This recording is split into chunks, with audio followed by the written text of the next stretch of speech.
한국불교 현대사의 비극 12.7 범란이 일어난 지 44년이 흘렀지만 그 상처는 온전히 치유되지 않고 있습니다. 불교계는 범란의 진상규명과 실질적인 피해자 명예회복을 정부에 거듭 촉구했습니다. 심각한 저출생 추세가 국가과제로 떠오른 가운데 미래 세대인 아이들이 결혼과 출산을 긍정적으로 여기도록 하는 학교 교육을 통한 저출생 문제 해결이 대응책으로 주목받고 있습니다.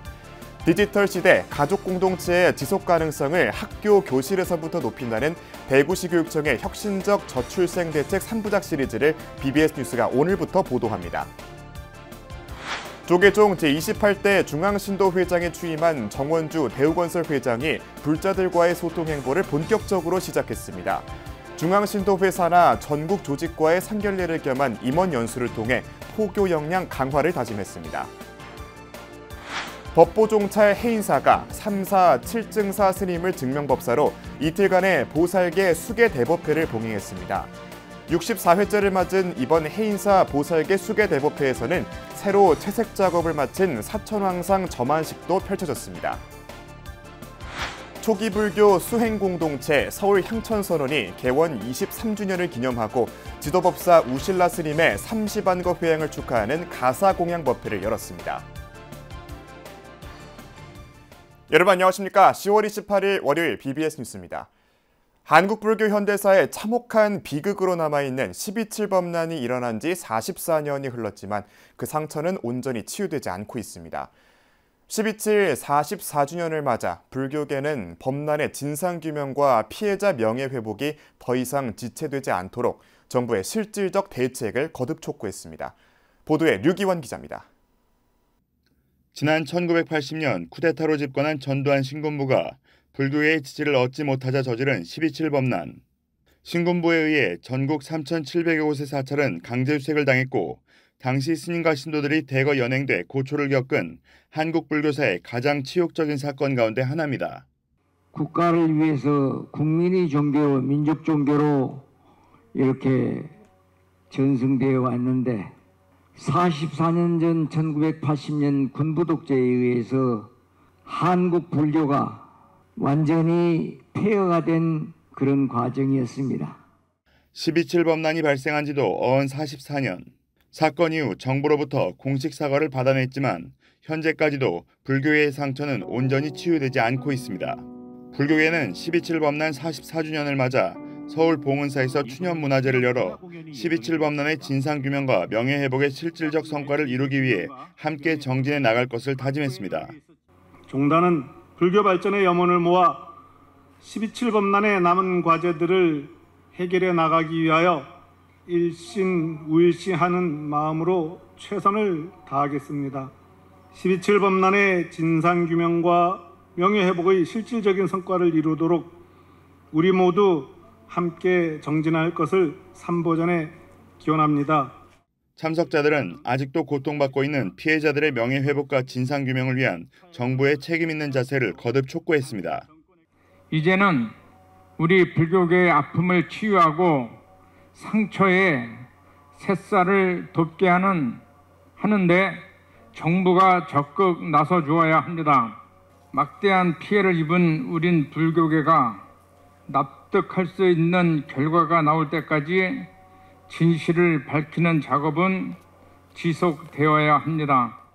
2008년 불교계의 노력으로 12.7 범란 피해자의 명예회복에 관한 법률이 제정됐고 12.7 범란 피해자 명예회복 심의위원회 발족의 성과를 거뒀습니다. 현재 이를 근거로 피해자 인정과 의료지원금 지급, 명예회복을 위한 사업 등이 전개되고 있습니다. 특히 피해자들의 명예회복의 상징적 공간이 될 12.7 범란 기념관 건립이 확정됐고 강남 봉은사에 세워질 예정입니다.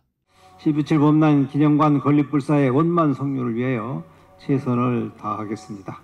이 불사를 통해 범란의 아픔을 치유되고 굴곡진 우리 불교사에 올바르게 설 수 있도록 노력하겠습니다.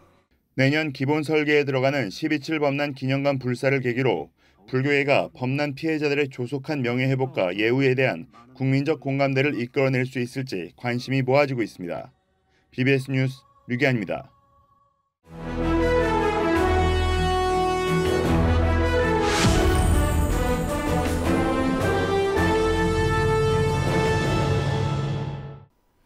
심각한 저출생 추세가 대한민국 국가 존립마저 위협하는 상황에서 정부의 고민이 깊어지고 있는데요. 이런 가운데 미래 세대인 아이들이 결혼과 출산을 긍정적으로 여기도록 하는 학교 교육을 통한 저출생 문제 해결이 중장기적 대응책으로 주목받고 있습니다. 디지털 시대, 가족 공동체의 지속 가능성을 학교 교실에서부터 높이겠다는 대구시 교육청의 혁신적 저출생 대책을 3부작 시리즈로 담았습니다. 그 첫 번째 순서 박준상 기자가 전합니다. 청소년 ICT 창업가 캠프 대회가 열린 대구 엑스코. 노란 후드티를 입은 학생들의 열띤 토론이 한창입니다. 머리를 맞대고 도화지 위에 그린 도표 한가운데 위치한 단어는 바로 가족. ESG나 미래 혁신 기술 창업 등 예상 문제를 훌쩍 벗어난 지속 가능한 가족 공동체를 위한 창업 계획서라는 주제를 확인하면서 일부 당황하기도 했지만 주제가 약간 문과스럽다라고 생각했어요. 네. 이내 세상을 송두리째 변화시키겠다며 아이디어를 쏟아내기 시작했습니다. 지역사회를 촉진을 하면은 사실 회사 공동체는 그 분열되는 게 맞긴 해. 걔네는 그냥 회의하기 위한 약간 영상 통화 같은 시스템이니까 좀 더 직장 안성맞춤 프로그램을 만들면 직장의 구조를 바꿔버리는 거지. 직장의 구조를 이제 사회의 개혁. 학생들은 비슷한 육아 환경을 가진 사람들을 서로 연결해 도움을 주고받거나 이 비슷한 특성의 아이를 갖는 부모들을 매칭시켜주는 겁니다. 아이의 특성, 아이의 알러지 유무, K민지 알고리즘을 사용하면은 이제 효과적으로 분집화를 진행할 수가. 가상의 자녀를 기르는 앱을 만들어 가족 공동체의 의식을 심어주는 방안도 내놨습니다. 이제 이걸 우리가 조사할 거야. 혼인 여부랑 연애 여부랑. 그래서 자녀에 대한 인식 같은 이런 네 문제를 MBTI로도 조사를 할 거야. 이런 식으로 해서 딩크, 비혼, 일반 이렇게 나눠. 해서 이거에 따라서 제공된 딩크면은 딩크도 자녀를 낳으면 좋은 점 이렇게 얘기하고 비혼이면 결혼을 하면 좋은 점. 그런 거를 매일매일 일일 뉴스처럼 제공이 되는 거야. 대구시 관내 중고등학교 40개 팀이 참여해 창업기획 능력을 겨루는 청소년 ICT 창업가 캠프는 올해로 6회를 맞았지만 가족을 주제로 한 건 이번이 처음입니다. 뿐만 아니라 교실에선 가족 공동체 형성 교육이 이뤄지고 가족을 주제로 한 독서나 디자인 대회를 진행하는 등 관내 학교에선 현재 혁신적인 가족 수업이 이뤄지고 있습니다. 대구시 교육청이 올해 가족 친화적 교육 정책을 도입하고부터입니다. 디지털 시대의 변화와 함께 가족 간의 소통, 세대 간의 격차, 돌봄 문제 등 점점 더 복잡해지고 있습니다. 가족 공동체의 지속 가능성을 높일 수 있는 혁신적 아이디어를 발굴할 수 있습니다. 저출생 문제가 화두가 된 오늘날, 정부는 인구국가 비상사태를 선포하고 대대적인 예산을 투입하고 있지만 주로 결혼정년기 청년이나 신혼부부, 출산과 육아 지원에 맞춰 있는 반면 대구시 교육청은 보다 시야를 넓혀 미래 주역인 아이들을 주목하고 있습니다. 미래 세대인 아이들을 대상으로 가족에 대한 올바른 가치를 형성할 수 있도록 해야만 장기적 관점에서 해결이 가능하다고 봤기 때문입니다. 자라는 학생들이 앞에 미래 구성원이 될 것이고 이 학생들이 살아가는 사회에서는 그런 문제들이 좀 해결이 되면 좋겠다. 조금 따뜻한 가족의 어떤 체험을 할 수 있는 그런 기회를 다양하게 제공해주면 학생들이 긍정적인 그런 가치관을 가질 수 있지 않겠나 이런 생각을 하게 됐어요. 앞서 대구시 교육청은 미래교육 정책기획단을 운영해 17,000여 명 대상 설문조사와 대규모 집단 토론회를 거쳐 가족 친화 교육 관련 13개 정책과 35개 사업을 제안했습니다. 올해는 그중 일부를 시범 사업으로 시행했는데 오는 12월 전반적인 결과를 검토한 뒤 종합 계획을 수립해 내년부터 본격적으로 사업들을 추진할 예정입니다.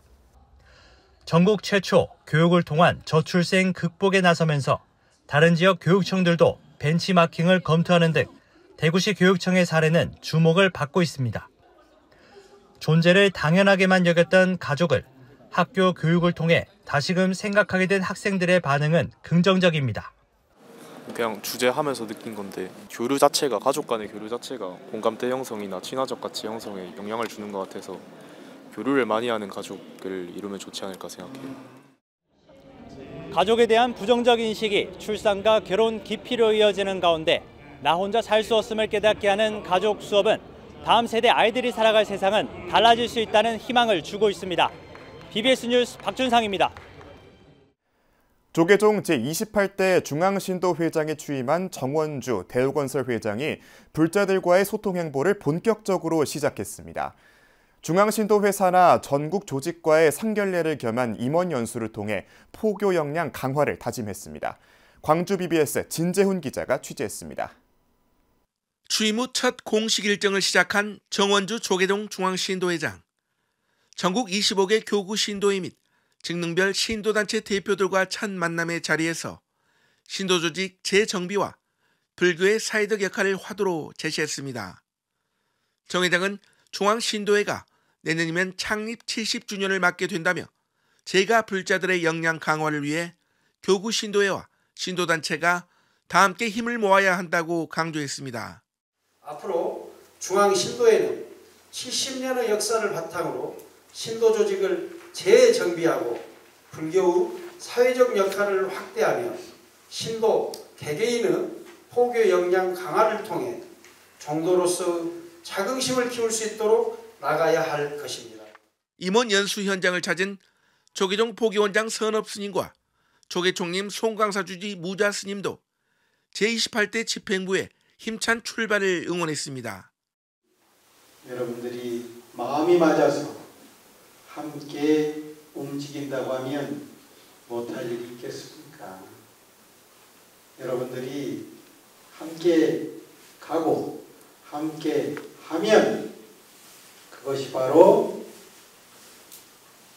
대한불교 조계종의 밝은 미래일 뿐만 아니라 중앙신도회를 중심으로 모든 신도회와 단체들이 화합을 도모하여 불교 중흥에 앞장설 수 있도록 최선을 다해 주시길 당부드리며 참석자들은 중앙신도의 70년의 발자취를 돌아보고 향후 신도의 역할과 의무, 과제 등에 대해 논의했습니다. 우리 이 신도단체가 한 몸이 돼야 된다는 생각을 가졌습니다. 그래서 오늘 아마 워크숍을 통해서 여러 이야기들을 듣고 그 난제들을 풀어서 우리 포교 활동에 전념할 수 있고 또 선명상을 지금 키우는데 제가 어떤 방식으로 할 것인지 같이 상의할 생각입니다. 전국 신도회 조직을 이끄는 신임 수장으로 중책을 맡은 정원주 중앙신도회장. 정 회장의 새로운 리더십이 임기 4년 동안 어떤 성과를 낼지 주목됩니다. BBS 뉴스 진재훈입니다. 법보종찰 해인사가 지난 25일과 26일 이틀간 전개아사리 태허 무관대종사 등 3사 7증사 스님을 모시고 보살계 수계대법회를 봉행했습니다. 참여 4부대 중은 첫날 해인사 복영당에서 해인삼매 법문을 듣고 철야정진 기도에 들어 부처님 가르침과 수계법회의 의미를 새겼습니다. 이어 둘째 날에는 금강계단 수계장에서 수계의식을 치른 뒤 발언순례와 소전의식으로 보살계 수계대법회를 회양했습니다. 64회째를 맞은 올해 해인사 수계대법회에서는 새로 채색 작업을 마친 사천왕상 점안식도 함께 봉행해 의미를 더했습니다. 현대 한국불교의 기틀을 다진 정화 6비구 가운데 한 명인 정호당 성준대선사 47주기 추모달해제가 설악산 신흥사에서 봉행됐습니다. 달해제에는 원로의원 도후대종사와 신흥사주지 지혜스님, 백담사 기본선원 윤화영진스님을 비롯한 문도와 사중스님들이 동참해 성준대선사의 생전 가르침을 되새겼습니다. 1977년 세수 46세, 법납 23세로 원적에 든 정호당 성준대선사는 1955년 범어사에서 출가해 동산스님을 계사로 삼위계와 비구계를 수지한 뒤 조계종 제3교구 본사를 건봉사에서 신흥사로 옮기는 등 오늘날 설악산문의 토대를 마련했습니다.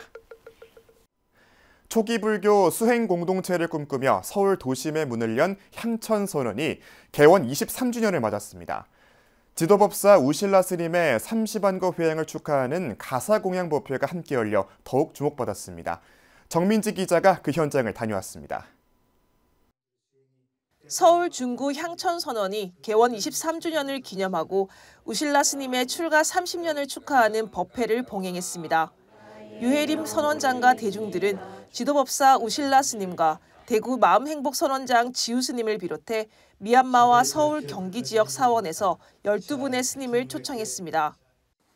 어떻게 하면 이제 불교를 잘 전해서 부처님 법을 바르게 전해서 잘 모두가 행복할 수 있는 조건이 될 수 있는지 우리 회원 모두가 그런 한 마음으로 해나가고 있기 때문에 이렇게 작은 곳에서 잘 성장하고 있는 것 같습니다.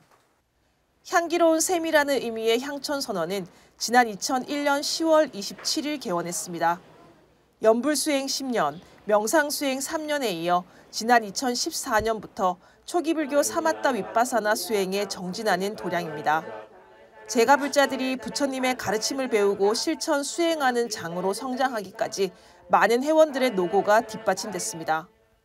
많은 우여곡절 끝에 이렇게 좋은 수행 도량으로 이렇게 거듭날 수 있도록 많이 힘드셨으리라 봅니다.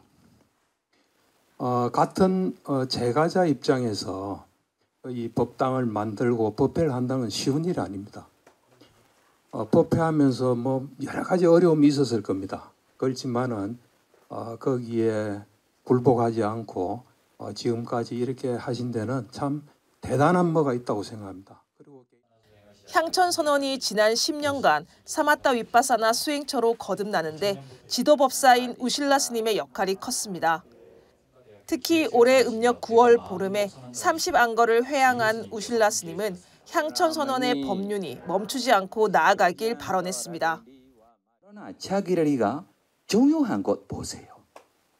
내가 중요해요? 불법이 오래오래 머무르기가 중요해요? 만나기 어려워 불법이 많았고 이 불법이 다시 퍼져서 다른 존재들에 대한 이 불법도 오래오래 머무기를. 남방불교의 중요한 전통 중 하나로 안거를 마친 스님들에게 가사를 공양하는 카티나 법회는 스님과 제가자 모두가 공덕을 받는 의식입니다. 이날 선원 대중은 스님들에게 가사와 필수품을 공양했고 스님들은 축복경을 독송하며 감사를 전했습니다. 23년간 도심 속 전법 도량으로 자리 잡은 향천선원은 수행정진에 목마른 불자들의 향기로운 셈이 되고 있습니다. BBS 뉴스 정민지입니다. 포항 지역 문화를 빛낸 역대 선사를 기리는 달해제가 포항 내연산 보경사에서 봉인됐습니다. 해공, 자장, 원효, 의상, 지명, 사명대사 등 26위의 위패와 진영을 모시고 봉행된 달해제에는 불국사 승가대학원장 덕민대종사, 포항불교사암연합회장 덕화스님, 중림사주지 철산스님, 성상민 포항불교사암연합회 신도회장, 서진영 BBS 불교방송 사장 등이 참석했습니다. 이 선사들의 보여주신 자리에리타 행으로 상부벌이에 하와 중생하신 깊은 뜻을 새기며 우리 지역의 발전과 안녕을 조사전에 기원드립니다.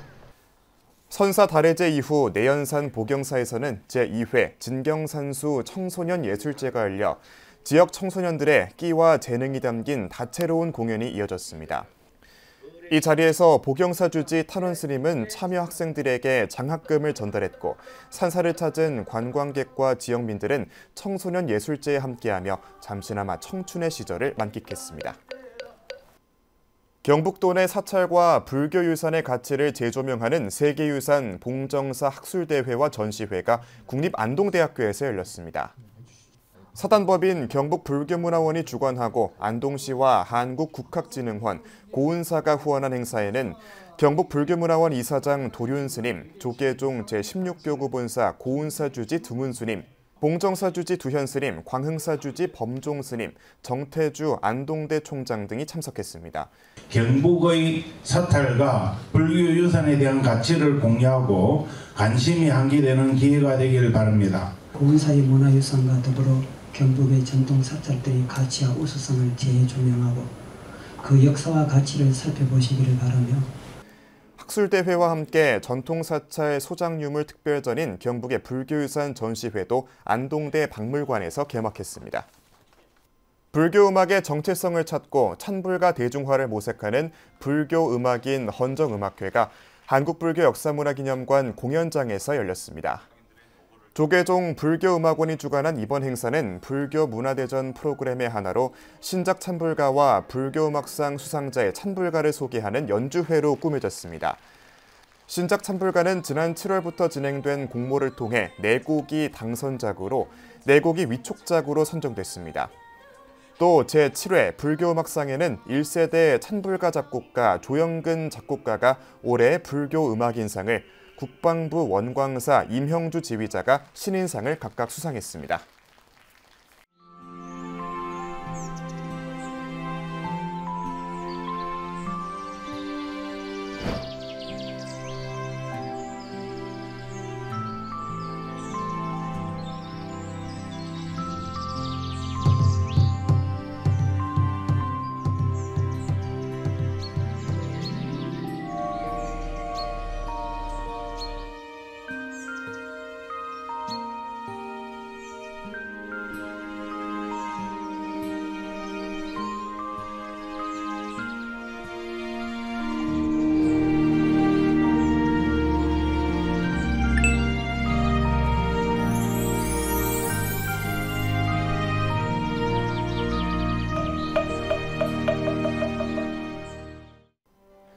이상으로 10월 28일 월요일 BBS 뉴스를 마칩니다. 시청해주신 여러분 고맙습니다.